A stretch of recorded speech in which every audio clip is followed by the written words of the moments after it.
Jai Guru, everyone. Jai Guru. And welcome to Chapter 4, Part 4.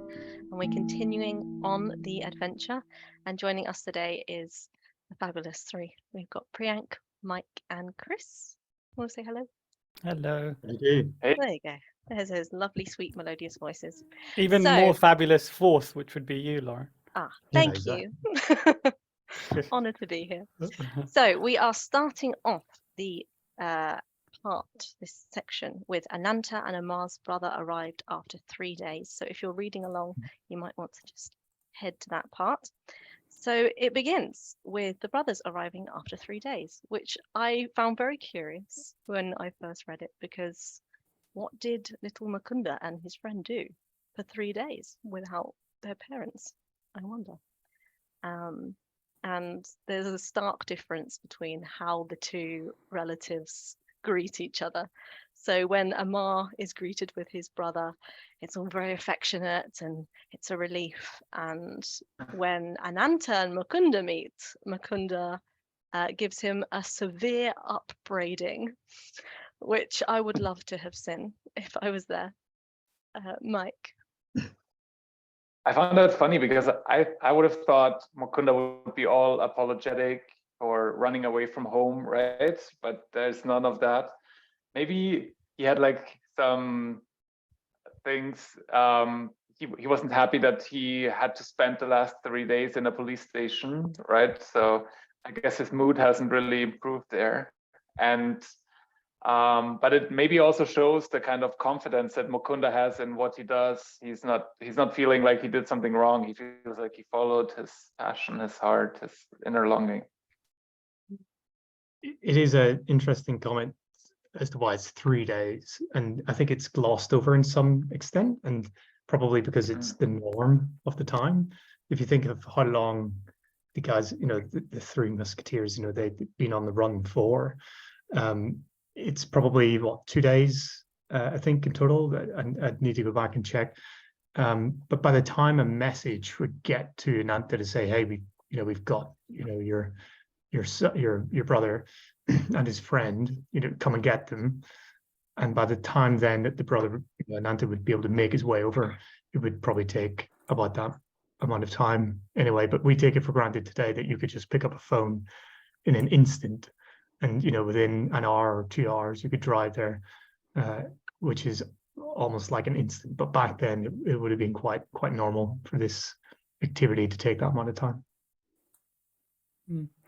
The severe upbraiding part, it's not very fitting, is it, of our image of a Mukunda or a Yogananda in the making.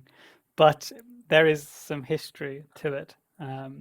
So if you read Mejda, you can read about the fractious or quite severe at times relationship between Ananta and Mukunda, and severe in the sense that there's actually verbal abuse, there's physical abuse, which we can talk about specific stories, but those actually, with those in mind, you could argue that the severe upbraiding would be warranted based on what's happened in their childhood. But we can talk about those stories a bit later because they're quite long-winded. At the end of the episode, perhaps. About the 3 days. So I checked on Google Maps. If you drove it from Calcutta to Hardwar, it would be a 30-hour drive even today. Or it would be 28 hours by train. So I guess today someone would fly, I guess, from Calcutta to Hardwar. I'm not sure if Hardwar has an airport or where the next airport is there. And the other thing is, we know that Ananta made a stop somewhere on the way, right, to prepare a special something for Mukunda later. So that might be why he lost another day there. Yeah, I intend to do this drive in a few months if my manager allows me the time off. Nice. Let us know Your how you get on. manager's sick and tired of your pilgrimages. Yeah, Take a month at a time. Hope he doesn't find my vlogs on the YouTube channels, then he'll know. my sister, she once took a cab from Calcutta to Ranchi because she thought that would be a good idea. And she said they went through some places where there were just no roads. And then at some point they had to cross a river where it was very shallow in the car. There was no bridge. So Adventure. yeah, so it's a good adventure. You gotta have, it might be different now. It might be, that was That was in the 2012. 1600s, was it? Oh, okay. That was in the 1600s. So yes, Time travel. it might be better now. Use Guruji's Ford. Speaking of Guruji, back to the book. So that was a nice Love a good one. I was tangent. thinking, Yeah. how am I going to get this back to the autobiography? But that was a lovely segue. So, little Mukunda has just severely upbraided his older brother, which, as Priyank said, in the context is interesting. We may talk about that later. And instead of fighting back, Ananta actually speaks soothingly to his brother, which I found very sweet. And he said, "I understand how you feel," which I think is very empathic. And then he says, "All that I ask of you is that you accompany me to Banaras, and they're going to meet a certain sage, and then they're going to go on to Calcutta and visit their grieving father," which again is another little indicator that their father is still not fully mended over the death of his mother, which is very sad. Yeah, I thought when I read this again, it brought me back to the context of the moment for Yogananda at the time. With everything that's going on, you would forget that Yogananda is a child, really. Young Mukunda is going through the death of his mother, and he's grieving himself still, and he was so close to his mother that he was very upset that she had passed. So, for a child to sort of want to run away, and the context of everything, he comes back to the brother like, "Hey, I'm trying to get away from certain things," might also be useful to kind of consider here. But yeah, certainly his brother shows a lot of restraint and understanding in this moment as well, because it would have been quite a difficult moment for the family. I like the duality element of it, where Ananta, Amar is basically, and his brother, they have a warmth and very conventional reuniting, whereas the Ananta and Mukunda have the polar opposite, yelling, shouting match, anger, etc. So it's quite a good play on the duality element, because the familial warmth is essentially temporary, isn't it? In the sense that you could get comfortable in familial warmth and be no closer to your enlightenment. But the spiritual path certainly sometimes means that you have to change how you are, and sometimes that would mean that your relationship with your family and friends changes, and sometimes that's disruptive, isn't it? But you're trading that slight disruption for everlasting joy, whereas familial warmth is, you could say, temporary, or certainly only for this life, or even further still, this part of your life. I wonder how much it had to do with, as he said, his quest to find a guru, that he would never abandon this quest for a guru. He's got a goal. He's got a point at which he's trying to reach, and yet his brother is the one thwarting him from that goal. And everything, humans, we see anything that stops us from achieving our goals or completing a task is an obstacle of sorts. So no wonder it's somewhat of an adversary, relationship there that he's having, because he's clearly, he knows where he wants to be, which is with a guru, and that's the path that he wants to take. Whereas Amar probably doesn't actually have that clear distinction in his mind. Yeah, but he did have that. He did have that endeavor. Remember at the start, or when they had that episode with Jatinda, Amar had to be that force and convince Mukunda. Just this little thing is this you're going to leave your search for God just for this little element, this little bit of surprise. But then after the money went, he's now back in the I need to go home, I want to go hug my brother. He's back in that mode, whereas Mukunda had that momentary lapse, but he's stayed firm and true. Like he's ready to carry on. He's ready to like rugby tackle his brother and carry on going up that path. I also think there's a bit of a difference between Amar kind of being tested and it's just proved too much and now he's just feeling he doesn't want to do this anymore. Whereas Mukunda, he initially wanted to abandon the quest because he felt the universe was not on his side on this trip, right? Because so many things went wrong that he felt like maybe it's not God's will right now for me to go. And I mean, maybe he was right at that point. All those bad omens, like the rain, Yes. and then Jatinda missing. Yes, good point. And it's interesting because also his brother is so intent on him, on little Mukunda not leaving, but he actually says here, then you may resume your search for a master here. So he's almost giving him the go-ahead if he goes ahead with his plan. Whether he meant it or not, who knows? But it's an interesting one. But we know that he has other intentions, tricks, yes, a couple of tricks up his sleeve, which I've got some interesting ideas about. We'll discuss later. I wonder how much his response is molded by Ananta's experience with his mother and understanding some of the sort of premonitions about Yogananda, having been quite strong that he's going to be to lead a lot of souls back to God. So Ananta probably knows that this is probably inevitable, but he's going to try to put the brakes on it as much as possible as the eldest brother. So he's probably thinking, okay, I'm going to be understanding because he knows a lot of these previous claims of Yogananda's greatness, by great gurus and so on. So he's probably, I imagine if he didn't have all of that in the back of his mind, he probably would have been more typically kind of harsh or something like, hey, like you shouldn't have run away, like get back here. But he understands that this is a divine kind of draw for Yogananda, so he's probably very understanding for that reason. And I also think when he says, you come home to our grieving father, that this is also sincere. This is not just something that an elder brother would say. I think this is really one of the main drivers of this. Yeah, because in that time you'd want your family to be together if you were enjoying that family unit.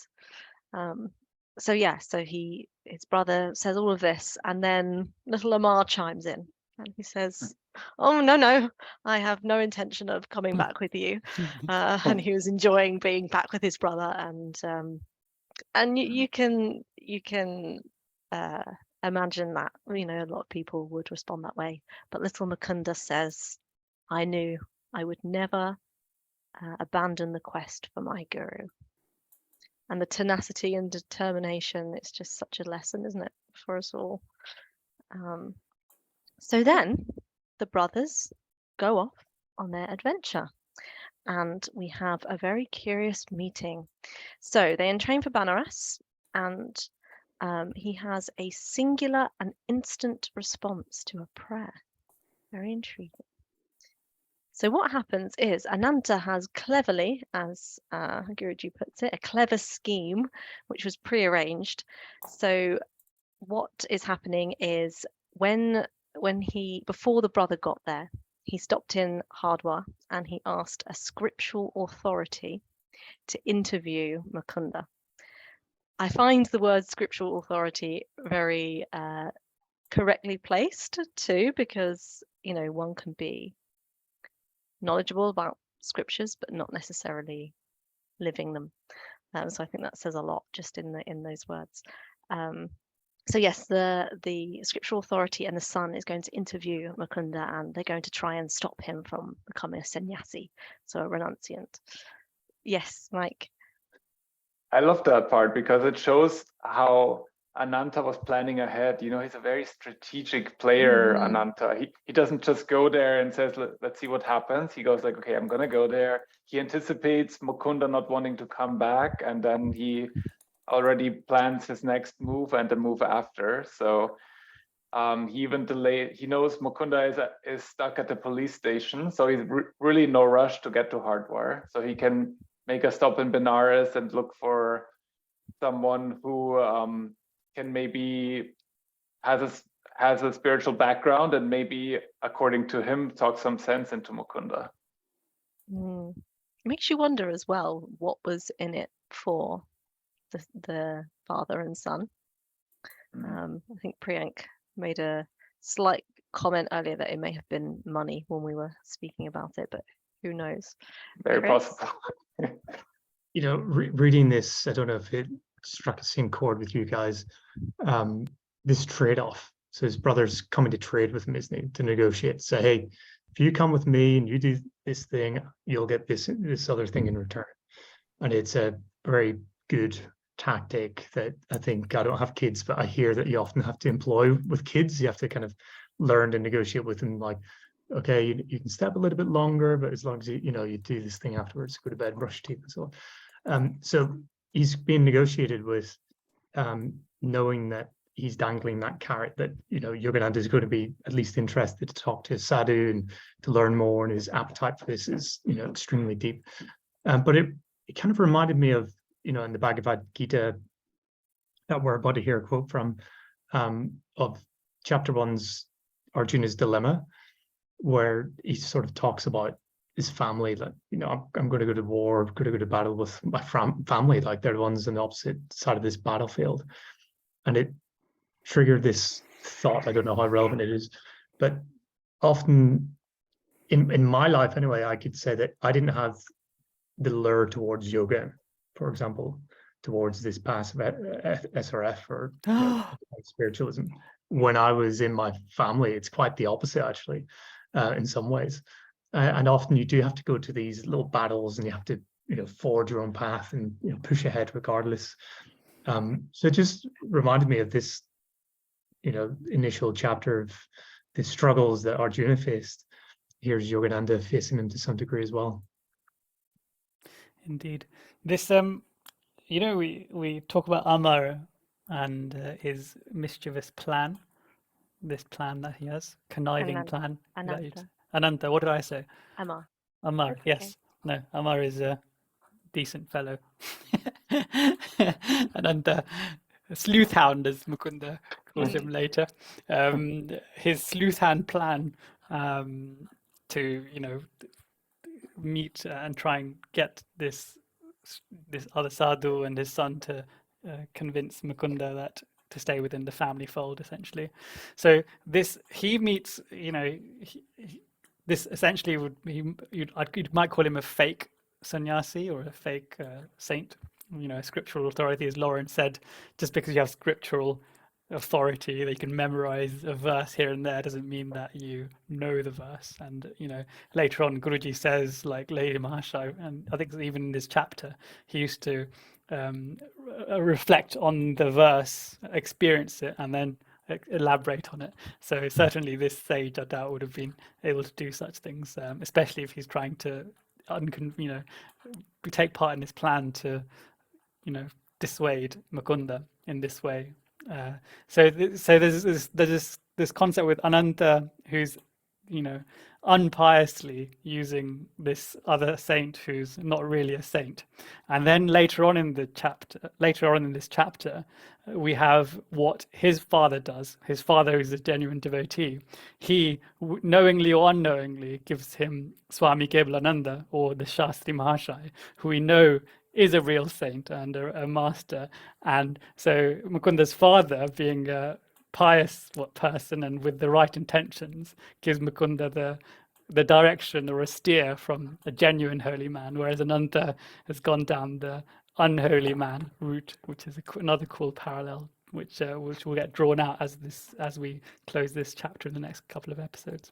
And it comes down to intention as well, doesn't it? Like, I feel like the father came from a place of love, of wanting to help his son. And Ananta, maybe it is love in a different way, but it feels a bit restrictive to me. He's always trying to thwart his plans, and I'm quite curious as to why. But love is in essence that there's a type of love where you want someone to conform to what you expect from that relationship, and just because Mukunda may, if he allowed Mukunda to express himself in his spirituality, he may have ended up, going away from the family, and he did obviously end up. But that doesn't mean that your love should be less, or his love is less, just because he's pursued something that's of his passion, of his desire, of his path. Yeah, exactly. I always think that true love sets you free, and it doesn't restrict you. That's unconditional. If you truly love something, you let it fly and grow, whether that's of use to you or not. But anyway, we digress. Back to the story. So we love a good segue here. So the brothers arrive at the home of these two curious souls we're about to meet, and he's greeted by the son, who's quite cheerful and energetic in the courtyard, and he engages him in this really lengthy philosophical discourse. And he also professes to have a clairvoyant knowledge of Mukunda's future. And he basically says, you're not going to be a monk. And he gives this knowledge of what his future might be. So, Chris, would you like to read out what he says? You will meet continual misfortune and be unable to find God. If you insist on deserting your ordinary responsibilities, you cannot work out your past karma without worldly experiences. We're going to delve into this now, but before we do, in case anyone's thinking, what is karma? Never heard of this word. It is in the footnote, but if you're not reading along, it says that karma is the effects of past actions in this or a former life, and it basically comes from the Sanskrit verb, which is kri, which means to do. So yes, and I'm wondering, lovely souls, how true or false do you think this apparent clairvoyant knowledge was? Mike? Well, Yogananda himself doesn't really value it very highly, so I guess it wasn't very clairvoyant. It really depends. Like, this might be the right answer for some people sometimes, right? But he's an avatar, right? He doesn't need to go do worldly experiences to work out his karma. He has none. So telling him he's not supposed to be a renunciant is clearly false, because that's what he will be his whole life. I just wonder how much of this was quite a literal direction that Ananta might have given, because we know how savvy an operator Ananta was. So I think it sounds like this is more coming from Ananta almost than script reading. Yeah, literally, like, you will meet continual misfortune and be unable to he's getting paid or something. Yeah, with a 100 rupee note clipped to it. Yeah. And he's just stuck it in his back pocket. It sounds like it's more coming from the direction that Ananta is probably given him to say, hey, look, we're going through tough time as a family. We need, I as the elder brother, must have Yogananda and Mukunda stay with me, please. Do what you can to make that happen. I could see that conversation playing out quite easily. I think this is there's a hidden subtext here about how if you might have learnt a scripture and to memorize it, but to really understand it, as Lahiri Mahasaya did when he quoted scripture and described what it meant. If you read, I'll just read it again. You will meet continual misfortune and be unable to find God if you insist on deserting your ordinary responsibilities. You could argue that's true. You have responsibilities in life, right? So this is obviously, in most cases, this is true. For avatars, they lead a slightly different life. But for all of us, this is certainly, we can't forego our ordinary responsibilities. We have to take care of them. And the beauty of the Self-Realization Fellowship path is that we can spiritualize our worldly activities, and we can do both at once. We can make meditation not just something that we do in the morning, but make all our actions meditative, and make our love all expanding, and then we can carry on doing all these activities that we have in this world. And Guruji doesn't ask us to forsake all our ordinary responsibilities. So that's certainly true and consistent. But the next line, he says, you cannot work out your past karma without worldly experiences. Now, this is where he's got it very slightly wrong.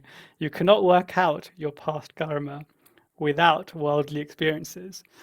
What he really means is that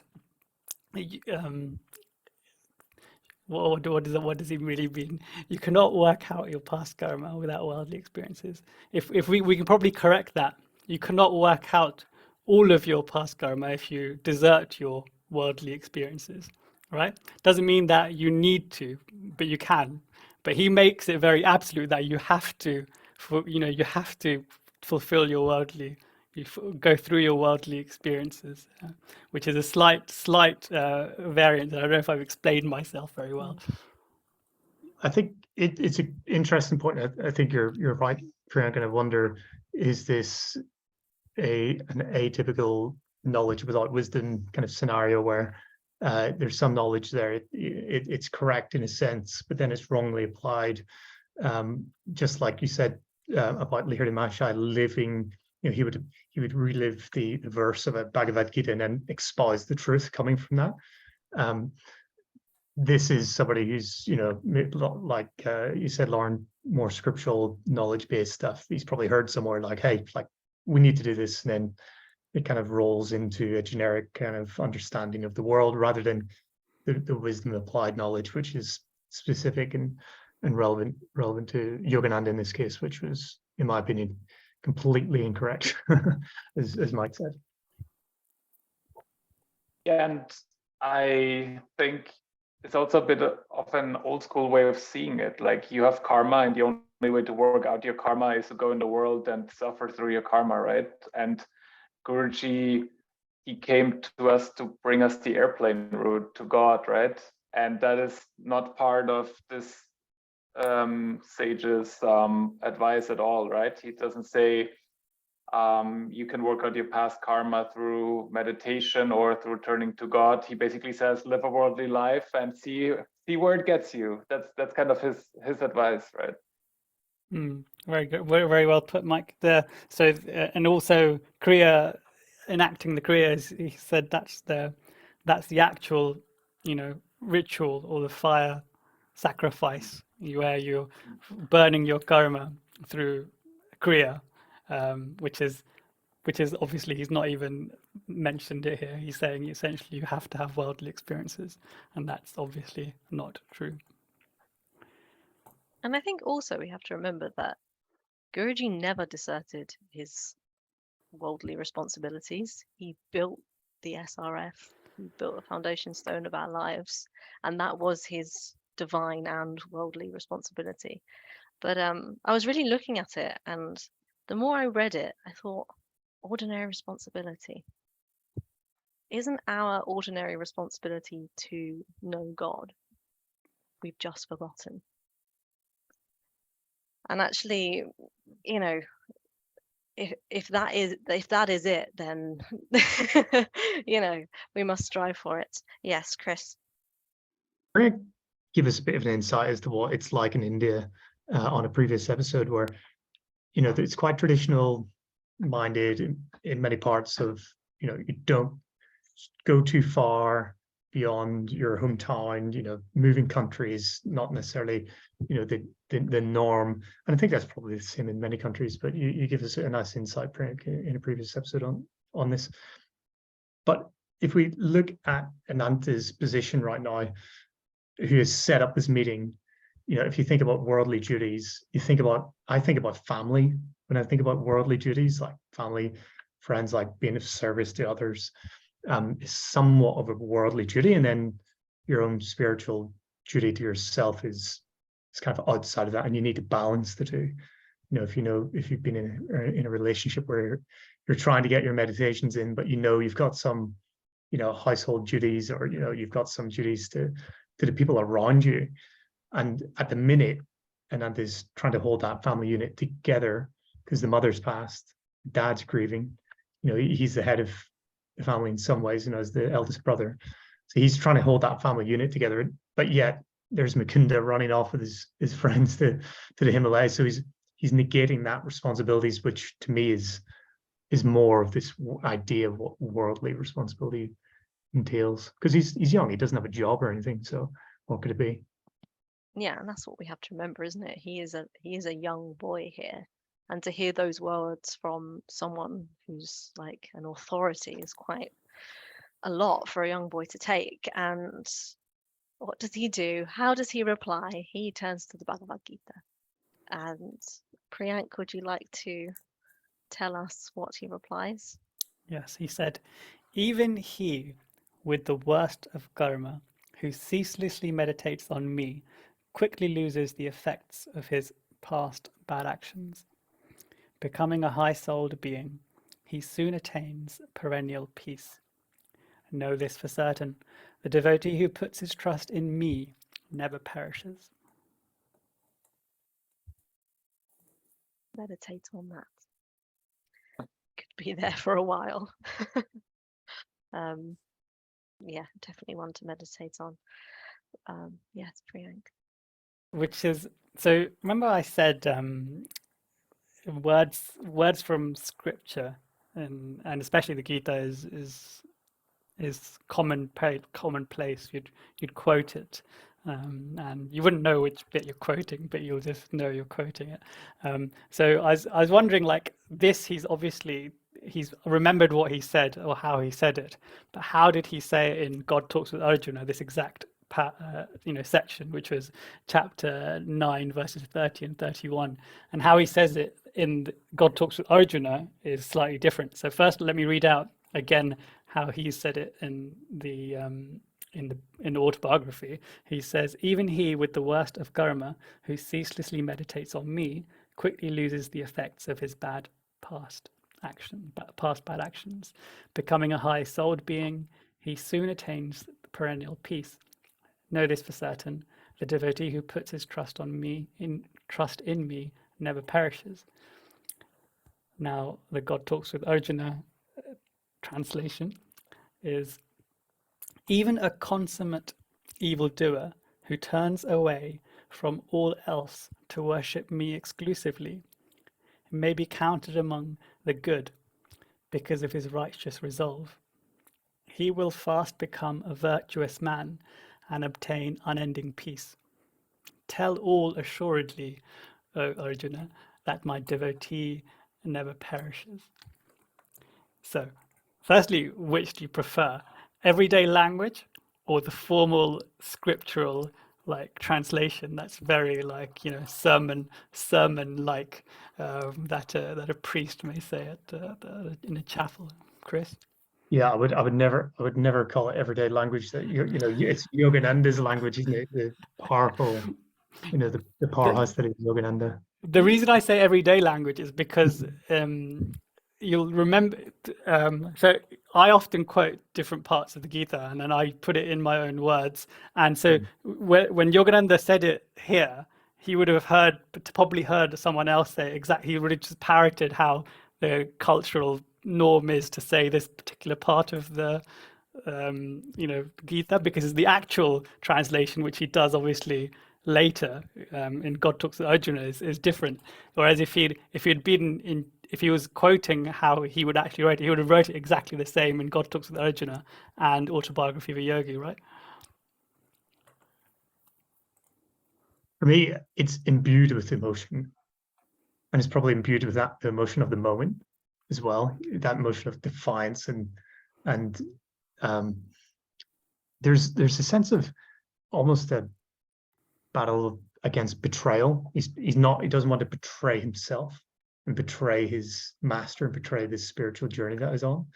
and he's kind of being poked and prodded into being submissive. So yeah, it's a very punchy, emotional, emotionally powered paragraph. I love it personally. So yeah, I'll remember this more than maybe I'll remember the actual The God talks to Arjuna. script. Yeah. I have to say, I have a particular leaning towards the one in the autobiography. It feels clearer to me. I feel that when I read that, I understood, but in God talks with Arjuna, it made me wonder what certain things meant. But I guess it depends on your inclinations, doesn't it? Mike, what do you think? First of all, gotta talk about being in tune with God, right? That somebody tells you something and then words of the Bhagavad Gita come to your mind. I think that's pretty good sign when that happens. And I think he's also just honest there, right? Because I feel like God Talks with Arjuna is the product of years of research, translating, like really hard work, right? And back then he was a young boy, so he basically wrote it like more in the kind of sense, the way he probably said it back then, which was probably, I'm not sure if that's true, but I imagine this kind of verse is a verse that people kind of use in Indian day-to-day language every now and then, and that's might have where he picked it up at the time. Yes, and also in God Talks to Arjuna, there's also for virtually every section and every verse, there's always a plain English translation. So there's the formal official translation, and then he always does one, paragraph of how you'd say it in a less, formal and a more understandable, more relatable way. Every like modern day English, rather than the way the literal translation is 5,000 years old. Which helps, doesn't it? Because if you understand things more within this language of this time, then you're good to go. So yeah, so this happens, and yes, Priyank, yeah. I was just wondering what do you guys ever like, if in certain scenarios, just remember various verses of the Gita? For example, there's two or three that come to mind. So whenever there's like there's a problem in my life, and or I trip and fall and hurt my knee, I'd be like, okay, pleasure and pain, treat them alike, right? Or for example, when if I'm sad and I'm feeling miserable, or like grieving perhaps, Krishna tells Arjuna, you're grieving for that which is not worthy of your grief. Essentially, you're lamenting for that which is not worthy of your lamenting. And he says things like, never was there a time that I was born, I'm getting this wrong. Never was there a time that either of us cease to be. We're always ever existing. And that's really comforting, isn't it, when you're talking about bereavement? So there's two or three scenarios that I just love just using in my everyday life whenever like there's problems, or there's grief, or there's bereavement, or anything like that. How amazing that you remember it and that you can use it. That's wonderful. Yeah, Mike. I must say, I didn't grow up with the Bhagavad Gita in the same way you probably did, Priyank. But my dad, he learned Sanskrit, and he kind of was in love with the Bhagavad Gita. But there was very few verses. There was one that he loved recounting, and that's the one where Arjuna says he doesn't want to fight, right? And then Krishna says, like, if you're killed in the battle, you will go to heaven.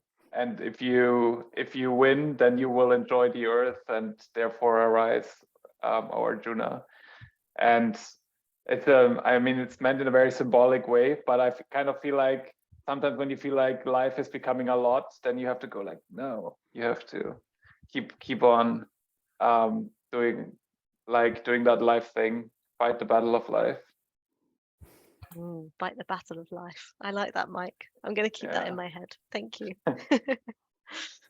So yes, so Mukunda's just been told this by the son, and now his confidence is shaken, which I'm sure all of us have been there at some point. Someone says something and your faith gets a little bit uneasy, and you have to do something about it. So what does little Mukunda do? Well, he prays to God. And he not only prays, but he prays with all the fervor of his heart, silently to God. And I feel that there's a lesson in there, isn't there? When something shakes you, where do you turn? The absolute, the truth, the foundation stone of the universe. And he says, please solve my bewilderment and answer me right here and now. If thou dost desire me to lead the life of a renunciant or a worldly man.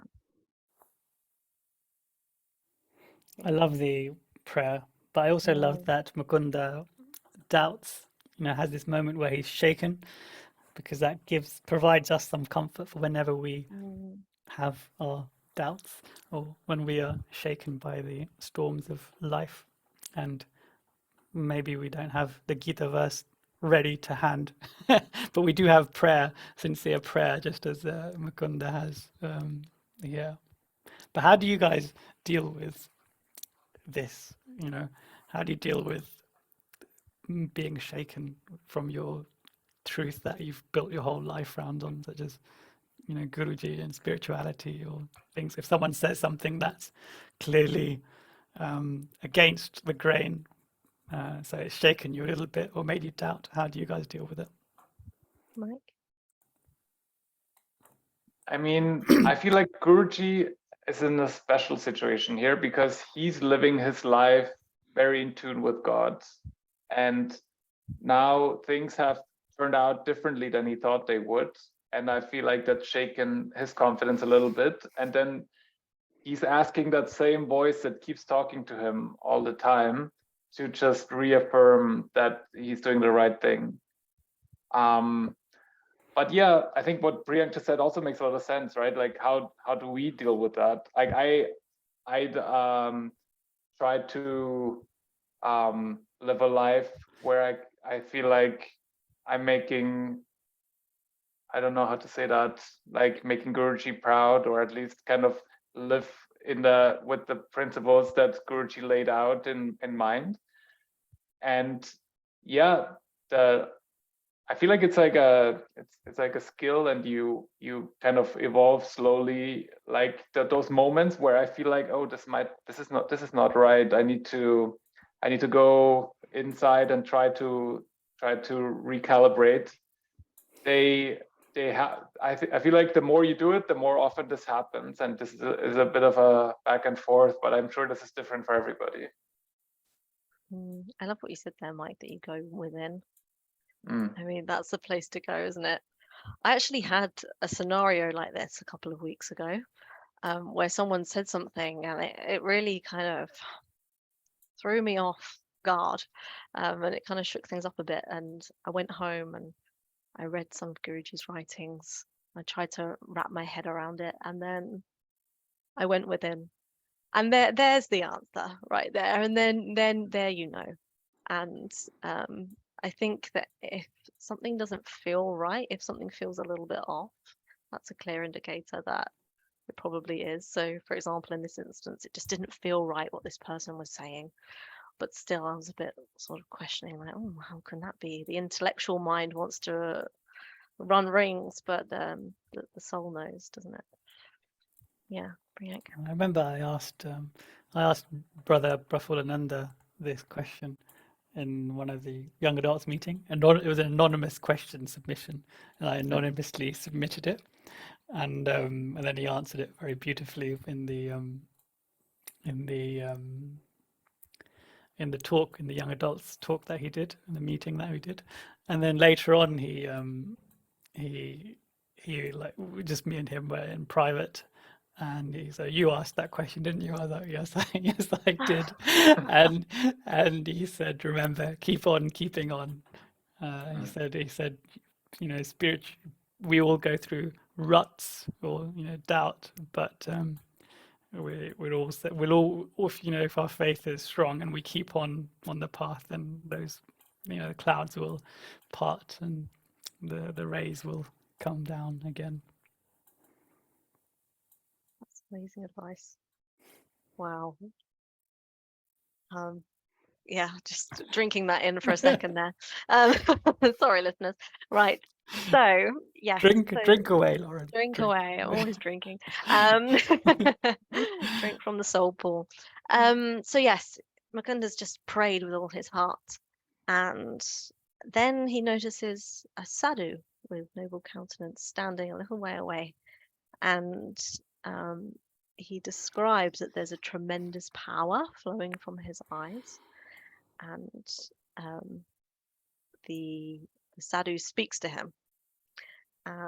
Mike, would you like to tell us Absolutely. these famous words that flowed from his lips? Yes, he says, "Son, don't listen to that ignoramus. In response to your prayer, the Lord tells me to assure you that your soul path in this life is that of the renunciant." I laugh every time. You I fool! don't even know if he was meant to be trying to be comedic, but just calling someone an ignoramus is instant hilarity for me. If there ever was if you were in doubt about whether or not this sage, that scriptural sage, if he was for real or not, the answer is in this paragraph, isn't it? Yeah. Imagine, like, how long did this take between him sending off his prayer to the sad? I mean, how can they're in a court, in a private home, right? In a courtyard, how can he even get in? And it feels like it happened so quickly, right? He just sends off his prayer and just he's there and tells him that exactly when he needs to hear it, almost like he kind of materializes and then off he goes. That's his role in this scene. Yeah, remember, it's quite a magical role, isn't it? It may well have been Mahavtar Babaji. We don't know. I'm just gonna throw him in whenever there's a possibility that he's like in there, but Guruji hasn't told us. But remember the open door policies in India. So these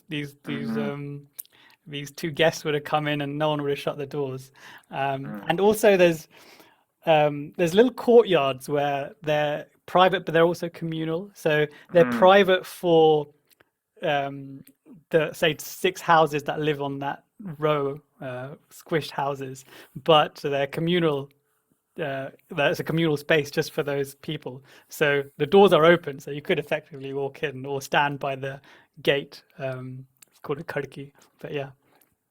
All right. Also, remember that God has infinite power. So if he wants to respond to your prayer instantly, he will. And there will be nothing that will stand in the way. I want to discuss something, the way he worded it. So he said, "The Lord tells me to assure you." Now, if let's say this is a realized master. This is Mahavtar Babaji. Now, I think he even says humbly, he says things like, "The Lord tells me." And later in the autobiography, in chapter 9, when he meets Master Mahasaya, another self-realized master, and that chapter is profound. There's a few sections where he says like things like when they're together, him and Mukunda are together, and something happens, and he says, I see this man doesn't please you. The saints whisper to me was unheard by the egotist. So he's with some other fake person apparently, spellbound by his own monologue.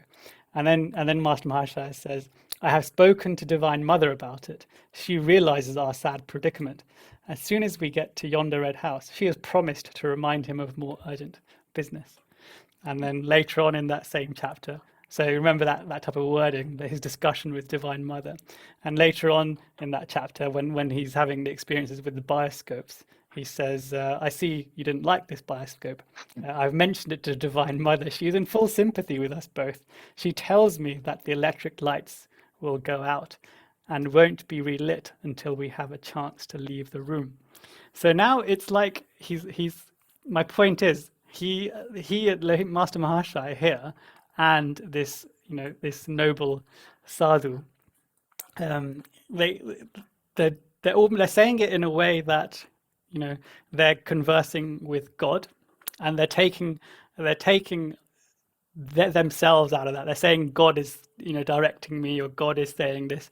But if they're at one with God, there needs to be no conversation, right? It's just an awareness of what the situation is, what the feeling is, what's happening here. But if he says it in a way where he knows, and he's basically essentially saying it as if he's God, then it sounds very egotistic, and it doesn't sound humble at all. Whereas he said it in this, and Master Mahasaya says it in this beautiful way where he puts God way up there, and so then all of us can then relate to it, rather than putting this noble sage on a pedestal. If he was just saying it how things were, or Master Mahasaya saying, Mother, Divine Mother tells us, or she'll arrange for things, when actually he himself is capable of arranging things exactly as he wishes. Yeah, I think that's really true. And I didn't actually think about that point, but yeah, that would make a huge difference. And also it shows clairvoyance on the part of the sadhu, that he actually knew that Mukunda sent out that prayer. So that's also a way to kind of confirm to Mukunda the verity of what he says. Yeah. It's also a nice reminder, isn't it, too? Well, nice, that's not the right word. Very important reminder. That's nice. No, it's a very important reminder to remember God in everything and everyone, but also not only remember him, but to know that he is the giver. He is the one flowing through, rather than this idea that I'm receiving, it's me. It's not, it's him, too easy to forget in this material plane, but we try. So whenever any of us reaches an exalted position where we're hearing what the divine schema is, this is the way we should say what's happening. If God wants Very nice, you to, yeah. Very nice. No, you just said it through. God said it through your mouth. There you go. There you go. And through Guruji, of course. Of course. So Mukunda hears this message, and he feels very comforted, as you would, on hearing an instant response to a prayer. Quite special. And then the so-called ignoramus calls him over and says, come away from that man. Yes, Priyank. There's instant response to the prayer. So it's interesting because he actually says, even before meeting this man, when they were in training for Benares, he said, there I had a single and instant response to the prayer. So I don't know if he means that he had it before and then now as well, because it's quite where it is. It's like a few paragraphs up, isn't it? So I don't know where this instant respond occurred. I don't know if you guys have got an opinion on that. But more importantly, have you guys ever had a instant response to a prayer? It's a very big question, I suppose. I've had a few. Yeah, but I don't know if I have one that I want to share. Yeah. Yeah. No love at first sight moments. Well, depends what you see. If you see God at first sight, then you would be in love. But in answer to your other question, Priyank, I think that when he says there, I had a singular and instant response to a prayer, he's just talked about Benares, and that's where this happens. So my first feeling was that the instant response to the prayer was what then happens in Benares, which is this. So this the noble sage is the instant response, you're saying? I would say so, because that's the only time he's prayed from then until this moment. Very good. And then he prays, and then he gets the response. That was my feeling. So yes, he has had his response. He's feeling very jovial and comforted. He's been called over by the ignoramus, and then this sort of dialogue happens between the son and his father, saying how crazy these two people are, and how awful it is. And it just reminds me how often we're kind of met with this level of lack of understanding and judgment from others who aren't necessarily knowing of what's really going on the path. Yeah, Mike.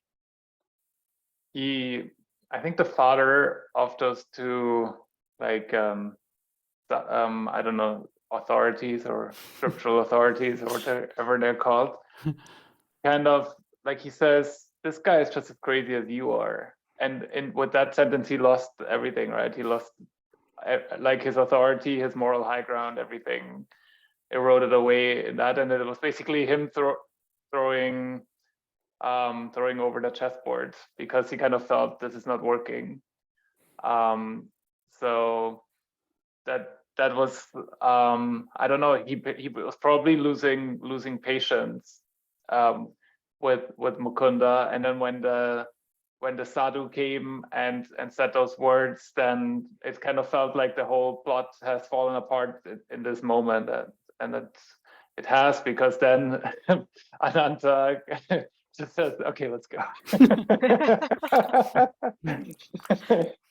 I had actually noticed that, Mike, but now you said it, yeah, like that. Those comments are so revealing, aren't they, of this man's inner self, and he doesn't get what he wants, and then he goes around calling people crazy. So yeah. And I love that Mukunda turns away and he says to his brother, we're leaving now, and Ananta is a bit discouraged, and off they go. I remember I re-emphasized the point that there's no need for goodbyes. Goodbye in action.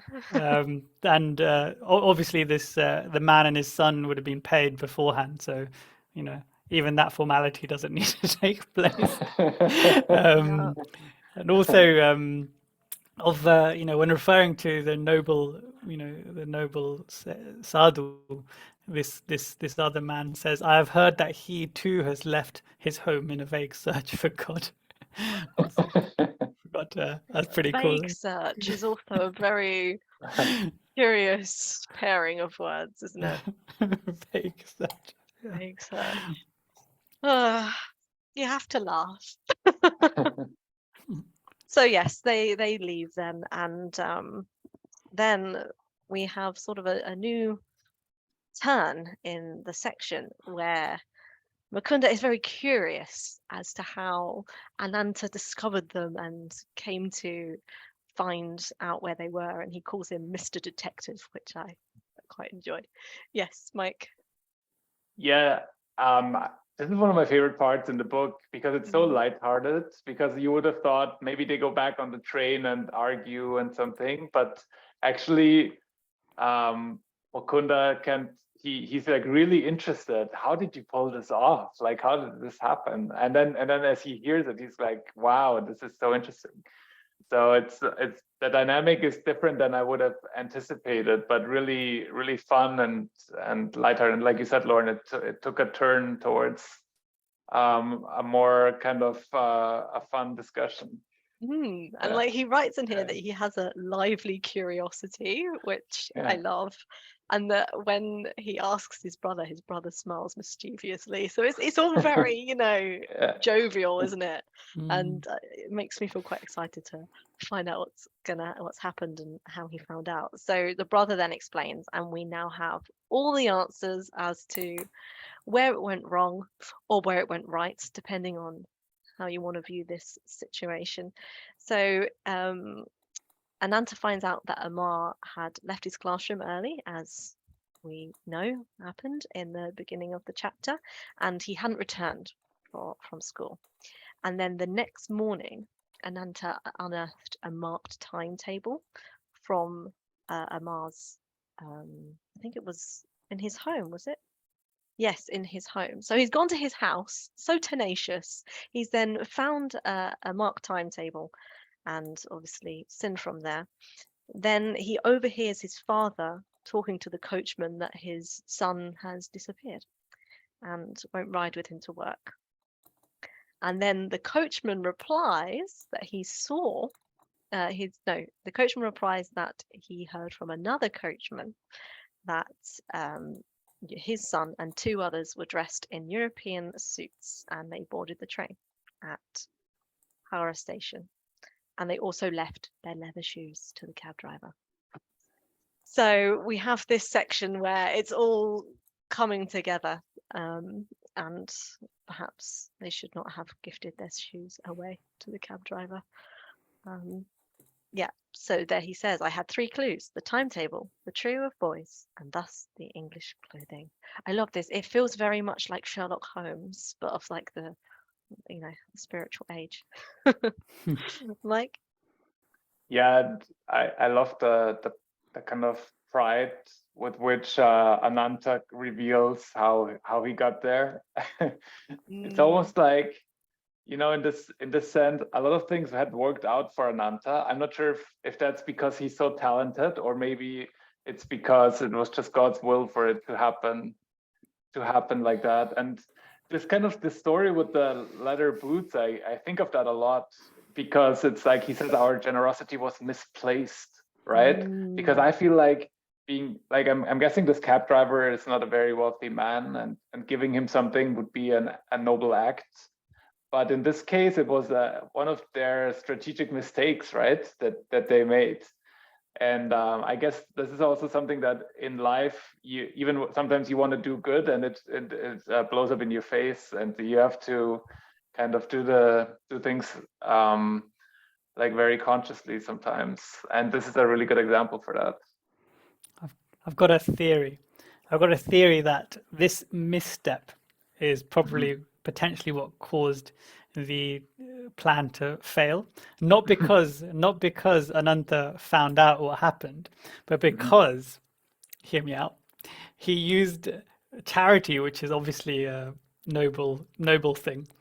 Here, it wasn't really charity. They were using charity in name only. So Mukunda and co wanted to get rid of evidence, essentially, and they thought, how can we get rid of evidence? Let's use charity. And charity they used, right? So it wasn't in the sense of, this man doesn't have any shoes, let me take off my shoes and give him shoes. It was, we need to get rid of evidence. What's the quickest way of doing it? And hence the chain of events then potentially can befall, especially when you use something that's noble and good for a potentially sinister purpose.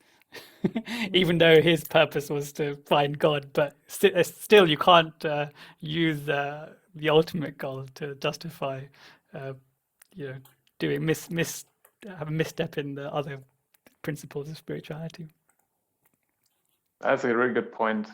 And I think also he didn't like the leather shoes because they were made from an animal, right? And he said it was his holy pilgrimage. So it's still charity. If you feel like this is something that's holding me back, let's put it on someone else. I don't know if it came from a bad place though. I don't think he kind of wanted to. But yeah, you're right. Maybe the kind of essence of charity is like really trying to understand what this person needs and trying to give it to them was maybe not there in this moment. You're right. Yeah. And then we also have the moments on the train where Mukunda says he's not going to lie, but then he goes along with a lie. And you could ask yourself, well, is that truthfulness if you are going along with an untruth? It raises many questions. I really liked that analogy, Lauren. But the lie thing is something that I've used to my benefit. Like you should see my CV. I really stretched this concept of truth. Oh, Priyank. Inspired, what can I say? Mukunda just stayed quiet in that, as you just said. Yeah, but it all fell apart, remember? So let me correct my CV now. Don't get me started on truth. I'll be here for hours. Now my CV is going to go from 2 pages to 1 paragraph now, Lauren. There you go. Yeah, but at least it will be meaningful and truthful. Like, Yeah, I don't know what to think about this, because I think somehow evading saying a truth that gets you in trouble. I feel like Guruji used that method in other places and it worked. So I'm not sure. Like I feel like we talked about parallel universes the other episode. So in another episode where this flight to the Himalayas might have worked out, they might have done the same things. And somehow, yeah, I feel like when something is not meant to be, suddenly all the things that are usually correct are suddenly wrong, right? And I feel like this is an instance of that here. yeah, I was just thinking that, Mike, too. You know, this trip was obviously not meant to go ahead, otherwise it would have. So yeah, so we'll go back to Ananta now. So he's discovered now that his brother knew about the timetable and the English clothes, and he's listening with mirth and vexation. So he's exasperated, but also finding it really funny at the same time, which is great. And then the brother says that he rushed to send the telegrams to all the stations that were marked. And this is amazing in itself. He's gone through each and every one. He has no stone left unturned. And he also wired his friend Dwarka because he knew that they lived in Borelli. And then he learns that Jatinda was absent one night and returned home in, lo and behold, European clothing.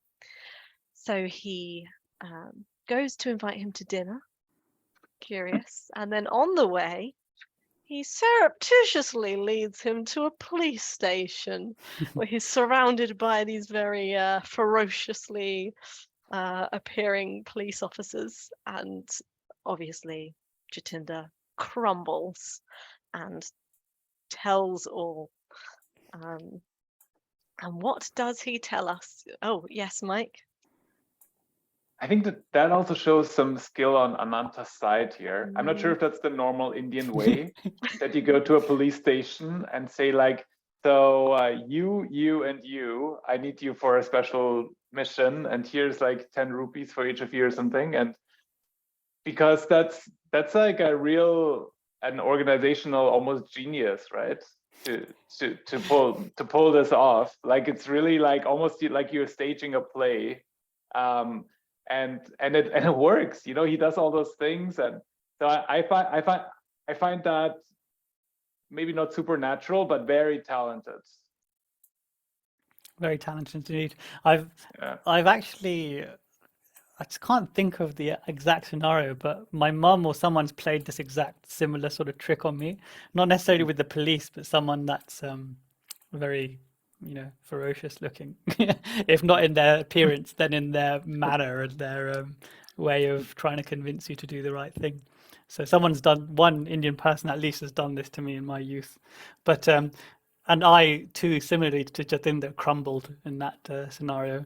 And I would have crumbled in Jatinda's position. Would you, Lauren? Would you have, or would you have held steadfast to your, friendship, and try and envisage staying a night behind bars?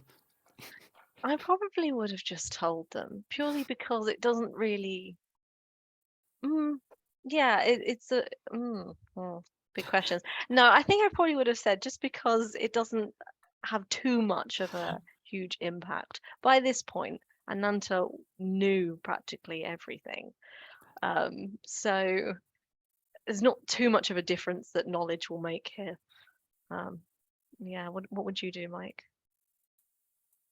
I think Ananta knew too much. I think he knew like 60% of the story, and he would probably, while interrogating him, throw in his bits of knowledge. And it was impossible for Jatinda to know which parts he didn't know. So I think he was in a very weak position, Jatinda. He just almost had to crumble. What if violence, because violence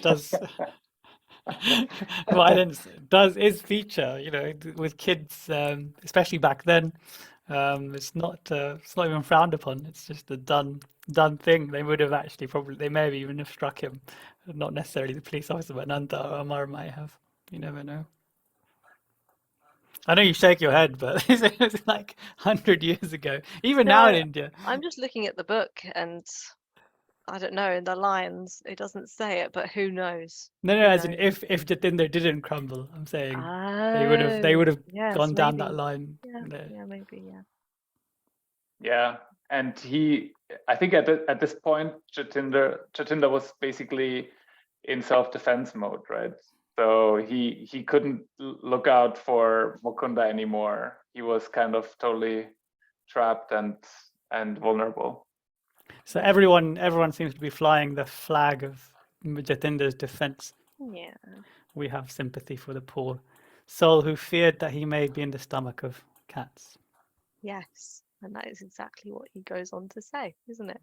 That, you know, he goes to the Himalayas, he's feeling excited about this new spiritual adventure. And then Mukunda talks about, you know, being in the company of tigers, and he suddenly fears that what if their spiritual powers don't work and the tigers end up eating them alive, and he imagines himself in many parts inside a tiger's stomach, and this frightens him, and this is what led him to flee. Yeah, like, Yeah, so I love that. But Mukunda's reaction is so funny. it's Like priceless. he says, my anger vanished. And then he was even happier because he also was at the police. So I feel like that was one thing that Mukunda really didn't like, being stuck with the police in Hardwar. And I feel like this reaction where he goes like, now that I know that he also had to go to the police, that makes me very happy. And he said like it evaporated in laughter. Like he found it so funny, and it was just like that release. And it goes to show, isn't it? Like when you understand the motives behind someone's action, you are then much more forgiving. You know, in Mukunda's head, it's like, well, you know, he purposefully, you know, fled, but actually it was because he wanted some self-preservation. So yeah, he laughs, and he says the hilarious explanation on the train was worth all the anguish he had caused me. So poor Mukunda being in anguish over his disappearing friend. And like you said, Mike, he confesses to feeling slightly satisfied that his friend also ended up in the police station just as they did.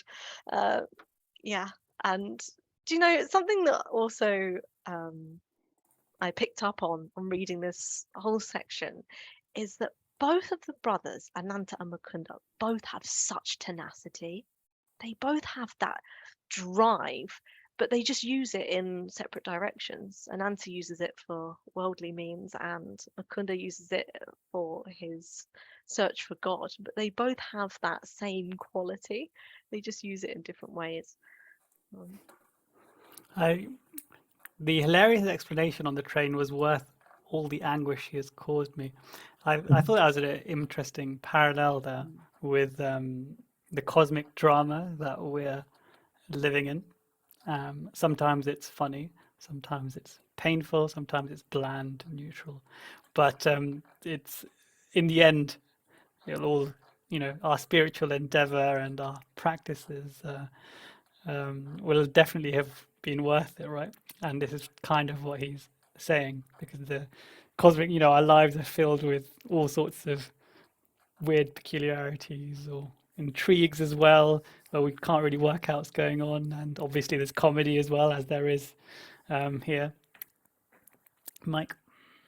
Do you guys think Jatinda backing out was pivotal for the plan falling apart, or was it just kind of the last straw on the camel's back, kind of? Because it already looked like that Ananta would have had a lot of clues anyways, right? So I'm not sure if you can blame it all on Jatinda in the end, but it certainly didn't help. I also like the fact that there's no resentment to Jatinda from Mukunda's side. I don't know if you're about to cover that, Lauren, but it's just, you know, that he laughs it off essentially. But in the ultimate sense, there's no Guruji will never leave us, right? No matter how much we struggle to follow his teachings, how much we struggle with our practices, how many times we stray from the path and come back.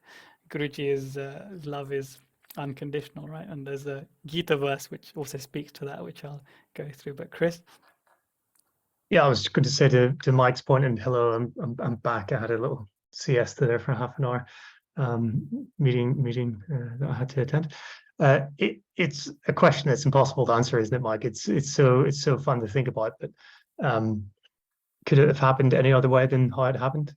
I think if you knew, what was it like in the Matrix? If the Oracle with Neo's that scene where he breaks the vase.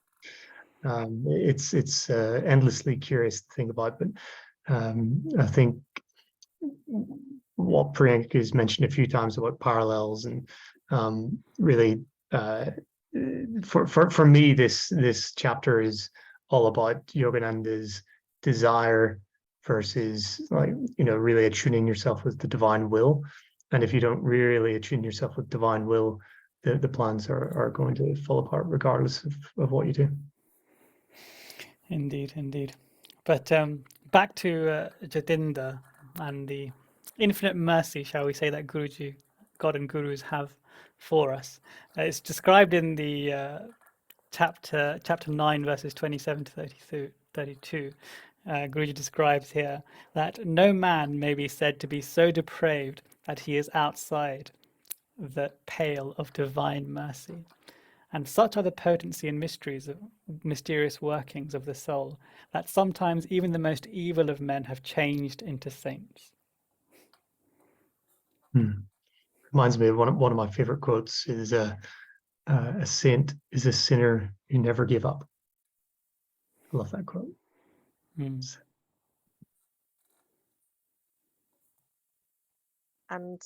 I think Guruji says it in his own words too.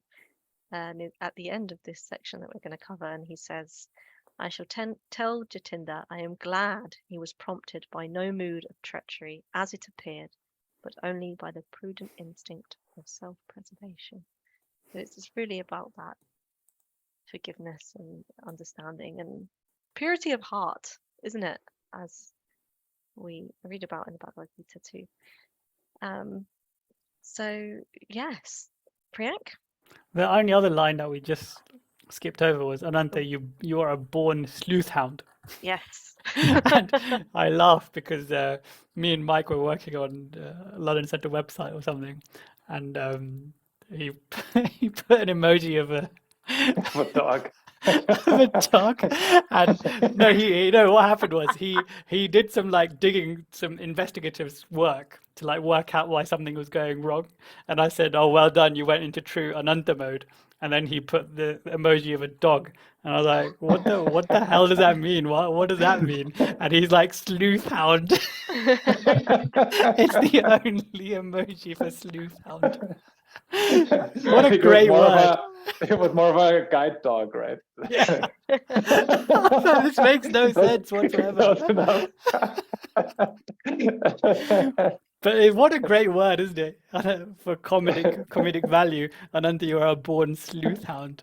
And it's so funny as well, isn't it? It's so comedic and jovial. And, he actually says here that he glances at his brother with amusement and some exasperation. So, there's that mix of feelings there, isn't there? Which is wonderful. So that's where our section concludes. But for those of you super curious about our discussion earlier, where we talked about the relationship between the two brothers and how that was, we have a section from Mejda. Priyank, would you like to talk us through it? Yes. So in this section, it's Mukunda as a child, and it's basically an altercation with his brother. And guys, if you open up the card there, I've split it up, but it's quite sensitive. If you're sensitive to violence and things like that, then potentially you shouldn't hear this, but it is in Mejda. So Self-Realization Fellowship are publishing it, but it is difficult to read, shall we say. But it really is essentially about, I mean, you know, we talked earlier about what Jatinda would have done, you know, in this scenario where he was faced with violence, where if he you know, wasn't willing to divulge the information, would we have done, you know, how would we have responded? And here we've actually got an example of how Mukunda essentially would have responded. But before we do that, Chris? There is a trend for me. Every time we talk about Mejda in the book, it almost comes with a warning, right?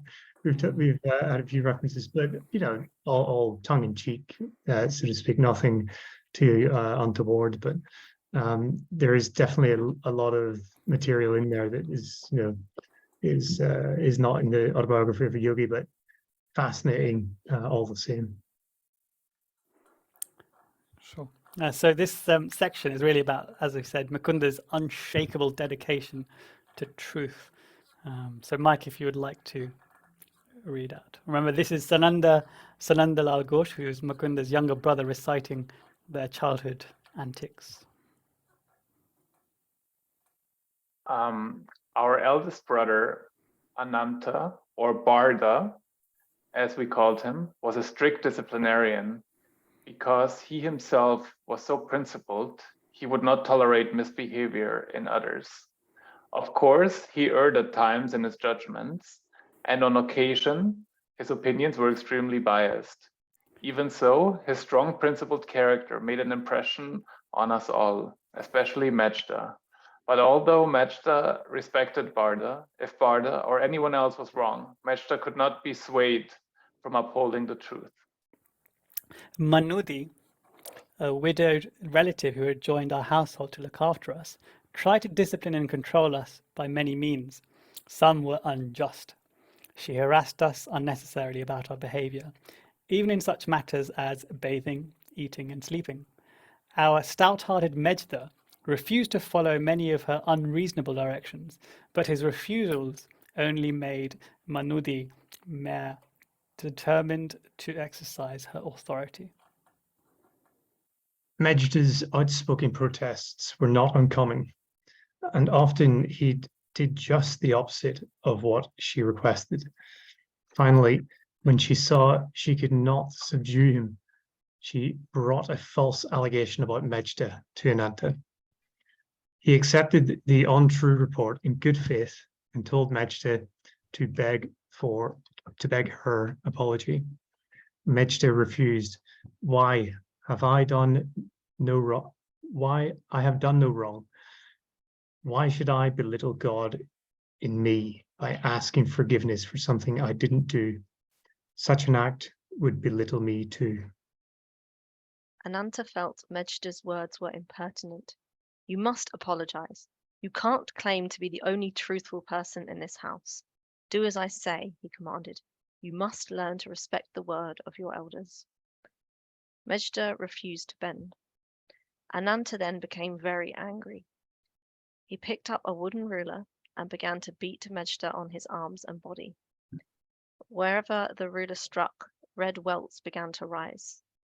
Soon Mejda's entire body was swollen. I was crying and trembling in fear. Mejda is acting like a fool, I thought.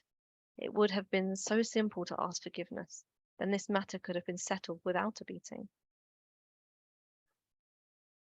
Try as he would, Ananta could not make Mejda apologize. The more Barda beat him, the stronger became Mejda's will not to yield.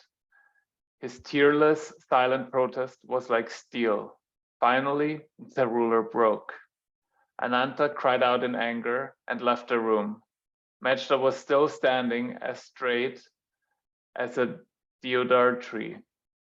Later that night, Ananta spoke to our sister Nalini and learned that the allegation was false.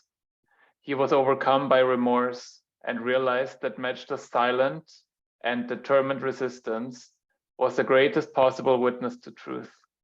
Barda went to Mejda's room, hugged him, and asked forgiveness for the violence he had done against him. He took Mejda to Manudi's room and sternly reprimanded her. The old widow was shocked by Ananta's severe punishment of Mejda, and later openly wept before Mejda. Brother, she pleaded, please forgive me, this hateful woman. I've greatly erred in my estimation of you. There is no escape from the sins I have committed. I will have no salvation if you do not pardon me. Please tell me, brother, do you forgive me? Saying this, she wept bitterly. Mejda and I tried to console her. Finally, she stopped crying, and Mejda looked at her with a compassionate smile. I am not the one to excuse you, he said gently. Ask forgiveness from God. He will surely pardon you. It's a pretty moving story from start to finish, isn't it? But for some context, this type of violence sounds pretty harsh, but it's not uncommon, shall we say. I've experienced something similar myself in school, would you believe, when I was in school in India. So even teachers would dish out this kind of punishment to children. And I dare say it probably still happens. So it's not uncommon, and this method of parenting obviously has its flaws, especially when you get things wrong. But sometimes it has its benefits as well. Chris? There's a picture of me dressed up in old Victorian yarn on a school trip that we went to, an old school, and we were sitting in a classroom, and for some reason I was picked out and brought up to the front, and the teacher there, who was effectively an actor of sorts, reenacted what punishment would look like in the classroom. And it was with a big wooden ruler, and hold her hand out, and they swung it past her hand in sort of theatrical fashion. And but later, when I was talking to my mum, she was saying that's exactly what they did, in her days in the UK. So not long ago. But some people, as you said, Brian, still say it was for the betterment. But I certainly wouldn't want it. Well, certainly, what's the nowadays parents just shout at their children. Is that any better? You could debate it. But there's some really good little bits of truth in here that I'd like to draw on. Like, for example, when Mejda first refused to apologize, he said, why? I have done no wrong. Why should I belittle God in me by asking forgiveness for something I didn't do? Such an act would belittle me too. It's pretty powerful words from a young boy. So the resolve is as powerful as his logic and his philosophy in adhering to that resolve, which is quite makes this story pretty profound. If you can get over the pain of a boy guru being treated in this way, then there's some really profound messages in there. And the other obviously stunning section was when Manudi asked for forgiveness from Mejda, from Mukunda. He said, I am not the one to excuse you. He said gently, ask forgiveness from God. He will surely pardon you. So he's playing, and you could you could ask Guruji, you could probably ask Paramhansa Yogananda at the age of 50 or 40, and he might say exactly the same thing to something if you've done something wrong. He always put the emphasis on God, up to the point where, like, when he was in his physical form, there wasn't even a picture of Yogananda on the altar, right? That's how much emphasis he placed on God being the doer and not him. And here it's beautifully elucidated that paradigm of ask forgiveness from God. And when he says he will surely pardon you, it kind of means that he's done it, but he's offering that pardoning. He's offering that he's dedicating that to God. He's saying God is the doer, essentially. I mean, imagine that happening. And as you said, Priyank, this was quite a while ago. This was 120 years ago or something like that. They're totally different times, and he was so strong. He was like, and it was really on something that you could say was like a little thing, but he would not budge to any threats or anything. He was completely fearless, and he let himself be beat until the ruler broke. And I mean, that is something, those two, like Ananta and also that older lady, they got completely schooled by him in that moment, right? Because they did not, they tried to impose a principle on him, but instead it went completely the reverse, and they were afterwards very apologetic to a very young Mukunda, we must say, right? You're muted, Chris. Sorry, there's chainsawing going on behind me, so I try to see people. Whenever I read this, I think that truth has a very long arch. So in the immediate effect, there's a lot of fear and maybe lies that might take place in people's minds and society. You know, I often kind of think about this, but truth maybe has a little bit of a lag until some people kind of come around to seeing some truths and things. And in some sense, it's maybe training for Yogananda. Like he, in his path that we know about through the Awake film that we've covered, took many beatings, you know, through the press and psychological sort of torment in a lot of cases. And he often struggled and said, you know, why God, you know, why we go to God and plead with God to give him answers and tell him what he should do, because times were tough. But then ultimately over time, you know, as everything flows away, you're left with truth. But yeah, it just reminded me, you know, Yogananda had this reoccurring in some sense throughout his life, where he kind of took a beating for us, and we take the lessons from it. So following this beating, then straight away after it, say the next week he'd gone off on this Himalayan yatra or pilgrimage to find his guru, and then this say this was the next time that he met Mejda, potentially you might justify the severe upbraiding was justified. I don't know, what would you say? Yeah. Yeah, absolutely. And potentially this is maybe then why Ananta was very gentle.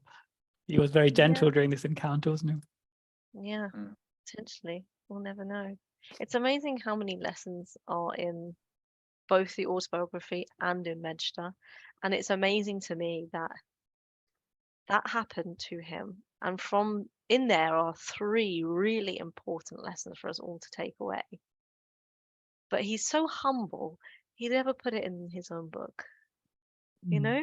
And it makes me feel so much love in my heart to know that that's the teacher who has chosen us to be students. Mike? It kind of also goes to show that even though, so you're the avatar, you're born in India, the land of saints, you have 2 kind of saintly parents, and then at least one very saintly sister, right? And still you have to go through all of this stuff, right? To kind of live your life, live kind of the life that God laid out for you. So it's never perfect, not even ever easy. You always have to kind of go against the flow when life asks it from you, and this is, I guess, one of those examples. Indeed. And on that note, shall we do a little segue and talk to our lovely listeners about what we will be doing next episode and what they can look forward to? Oh, sure. So the next episode, we will have a surprise guest, so you guys will see. And also, it is concluding the story. he will go home, and there will be a really, I would say, a really happy end, because his father sees that an adjustment on his side is also needed. So he hires a Sanskrit tutor, but that Sanskrit tutor turns out to be much more than he appears on first sight. I guess let's leave it at that as a teaser. Wonderful. Looking forward to it. Yeah. Well, actually, I won't be there, which is such a shame, but I'll be there in spirit. And You'll be missed. Very much so. You're the glue that brings us three together. Last week we were all over the place. You've done a whole series before me. You can Yeah. cope a few episodes. So we had you interspersed every other episode. So Through God's grace. As well. yeah. Oh, thank you, Mike. That's very sweet. Well, thank you all so much for a lovely episode today, and I hope all of our lovely listeners have enjoyed it too. And we will meet again next week for another, I say episode, part. Sorry, should stop saying episodes. We're not on television. But yes, we'll meet again very soon. And thank you for joining us on this episode. No, part. See you next time. Jay Guru. Thank you, Lauren. Thank you. Thank you. Thank you.